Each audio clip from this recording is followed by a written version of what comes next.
and 12 on the subject of abandoning spiritual shyness in the 2012 awakening. First, let me tell you a little something about myself. My name is Steve Lancaster. I presently reside in Olive Branch, Mississippi. I spent most of my life in Memphis, Tennessee. I'm a spiritual seeker and teacher of many decades who actually began public ministry at the age of 5.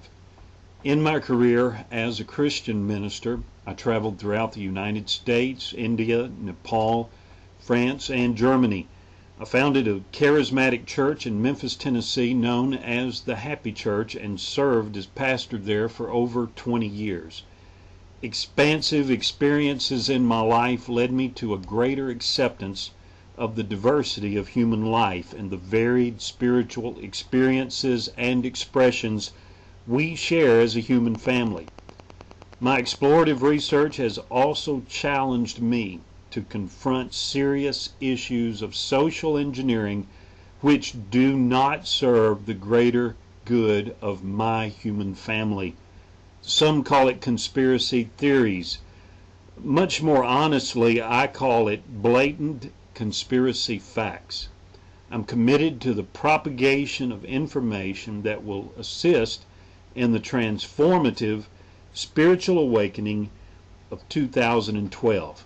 You may contact me on Facebook or at my channel here on YouTube, and I just want to thank you so much for listening. Something I'm challenged to do in this awakening of 2012 is to be as enthusiastic in proclaiming real truths as I was passionate in preaching religious half-truths. Now, I always proclaimed that which at that time in my journey I felt to be the truth, but we all grow. I'm growing, and hopefully I know that you are growing. Well, when we discover more, there's a tendency to want to go back into the closet, to be afraid of public reaction, and yet that's a mistake in this day and hour, because there is an urgency for the human situation. You see the picture I have posted of myself standing next to the lion. Someone asked me if I was a Leo, and I said, no, I just want to be reminded that I need to be as bold as a lion. In fact, there's a proverb that says, the righteous are bold as a lion, and the wicked flee when no man pursues. So it's important, I think, for us in this day and hour to be outspoken on issues that are important to the forwarding of truth in this day and hour. Michael Beckwith shared this in his book, Spiritual Liberation. The true mystic transcends theology, abandons spiritual shyness, and radiates love and beauty. I think these are important points for all of us to consider, especially the point of transcending theology. We get so caught up in the details of doctrine when Jesus said, love God with all your being and love others as you love yourself. On this hangs all the law and the prophets. So when we cook it all down, the essence is much more important than the externals. The esoterics of what we believe is more important than the exoteric realm of doctrine, dogma, argument.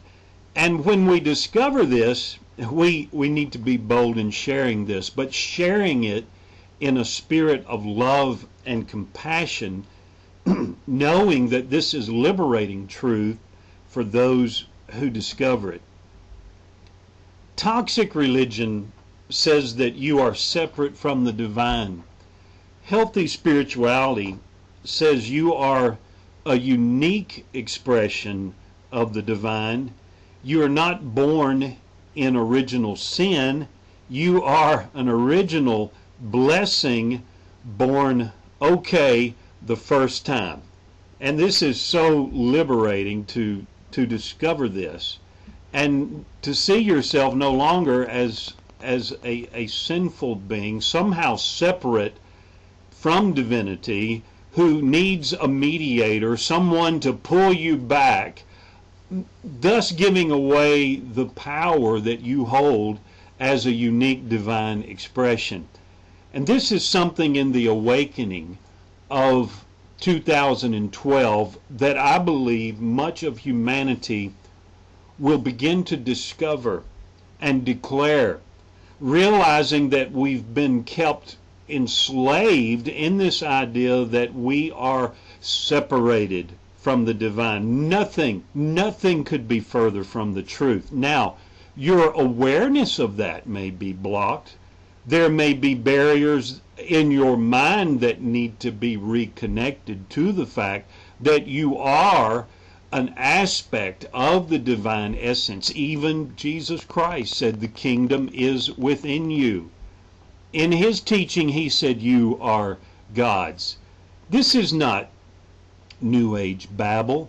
This is the fact that the spiritual masters of every culture have been teaching for ages, and something that it's time for us to understand and appreciate. And friend, I'm so grateful that you are listening. I'm so grateful that you are considering these truths. I know that this may be a challenge to your understanding. It may not coincide with past views that you have held. You know, when we look in the realm of fractal science, we begin to understand that we ourselves are a divine fractal. Not saying that we are the totality of God. I am not declaring that. I am a part. I am connected to the wholeness that is God, and my friend, you are as well. And this discovery will liberate you from the need to have some individual be the connector between you and the divine. That is going to be done away with. The hierarchy system of religion is being done away with. We do not need some big important person at the top. We as a whole, as one body, this is even in the teachings of Paul in the letter to the Corinthians, as one body, we are the oneness, we are the unity that we know of as the divine. Michael Fox is a gentleman who has forwarded a lot of these ideas himself, I think being a Dominican priest and having his own awakening. And I tell you, friend, the individual awakenings that are being shared with the public mind are having an incredible ripple effect, and many eyes are being opened. When you become an attractor of spiritual health, you'll no longer be a magnet for religious a-holes. And there are some people that are very obnoxious and rude in their closed thinking. They have not studied, they have not searched, they have not had dialogue with people of other spiritual expressions. They are too compartmentalized for that. And they are very attacking, antagonistic, and angry towards those who step out of the box.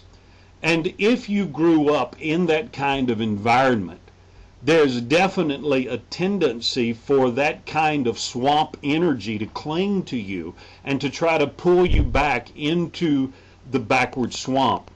But as you grow in the confidence, the realizations of your spiritual identity, you will find that no longer do you attract that kind of energy. In this age of spiritual awakening, we're going to leave the religious, the rigid, and the rude, and come into that which is healthy and happy and wholesome. We can always gauge what is good.